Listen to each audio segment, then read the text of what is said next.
Hi friends, అందరూ బాగున్నారా? మీరు బాగుండాలని కోరుకుంటున్నాను.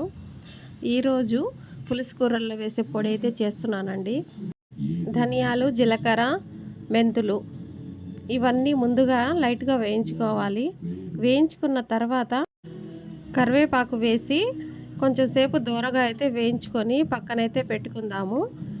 ఈ పొడి పులుసు కూరల్లో ప్రతి దాంట్లో వేసుకోవచ్చు. చేపల్లో కానివ్వండి, కూరగాయల్లో కానివ్వండి, ప్రతి దాంట్లో ఈ పొడి వేయడం వల్ల రుచి కూడా బాగా వచ్చిద్ది. దాంతోపాటే పులుసు చిక్కగా వచ్చిద్ది. అందుకని చెప్పి ఇది ఎప్పుడు నేను స్టోర్ చేసి పెట్టుకుంటాను. మీరు కూడా ఈ విధంగా వేసి పెట్టుకొని పులుసు కూరల్లో వేసుకోండి. చాలా బాగుండిద్ది. మసాలా లేకుండా ఈ పొడి వేయడం వల్ల చాలా రుచిగా వచ్చిద్ది. మనకి మసాలా వేయాల్సిన పని కూడా ఉండదు.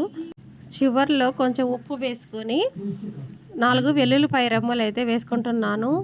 ఇది స్మెల్ కోసం అండి. ఉప్పు ఎందుకు వేస్తున్నానంటే ఎక్కువ రోజులు స్టాక్ ఉండడానికి ఉప్పు అయితే వాడుతున్నాను. ఈ వీడియో నచ్చితే ఒక సబ్స్క్రైబ్ చేసుకోండి ఫ్రెండ్స్.